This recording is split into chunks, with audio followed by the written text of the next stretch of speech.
और सभी नसीरपुर ग्रामवासियों से बेनम्र निवेदन है कि हमारे पंतु भैया को भारी से भारी मतों से विजयी बनाएं और अपने गांव का विकास करें।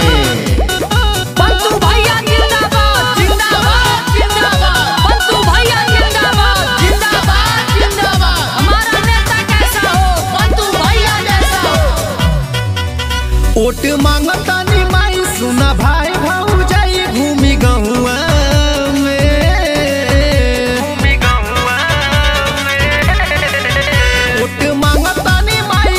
भाई भौजाई घूमी गहुआ में। चाची तनिका सदे राधिया बाई है और मां जीता दा पंतु भैया के। चाची तनिका सदे राधिया बाई है और मां जीता दा पंतु भैया के। पंतु भैया जिंदाबाद जिंदाबाद जिंदाबाद, पंतु भैया जिंदाबाद जिंदाबाद जिंदाबाद। हमारा नेता कैसा हो, पंतु भैया जैसा हो। हमारा नेता कैसा हो, पंतु भैया जैसा हो। पंतु भैया जिंदाबाद जिंदाबाद जिंदाबाद।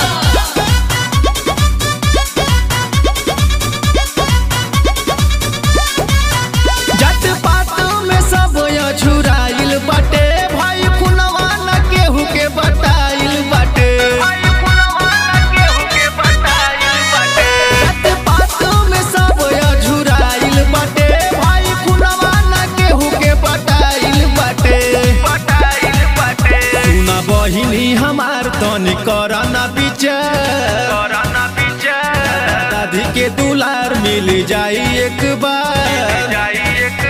सुना बहिनी हमार तनी करना विचार, सकलती भैया के गिरे पहुआ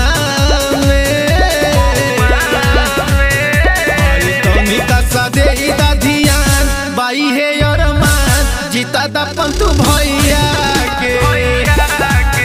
भाई तनी का सदे ध्यान बाई है और मान जीता दा पंतु भैया के। पंतु भैया जिंदाबाद जिंदाबाद जिंदाबाद, पंतु भैया जिंदाबाद जिंदाबाद जिंदाबाद। हमारा नेता कैसा हो, पंतु भैया जैसा हो। हमारा नेता कैसा हो, पंतु भैया जैसा हो। गुप्त संदीप के पंतु भाई हवे देखा चाची दुआरे तोहरे आइल हवे। गुप्त संदीप के पंतु भाई हवे देखा चाची दुआरे तोहरे आइल हवे। नहीं मन में बखोट खूब मरिया हो, सर्वनहनिल करे ले पंतु भाई के सपोर्ट। नहीं मन में बखोट खूब मरिया हो, सतेंद्र संतोष गिरे पहुआ में। चाची तनिका सदे ध्यान बना दा प्रधान जीता दा पंतु भाई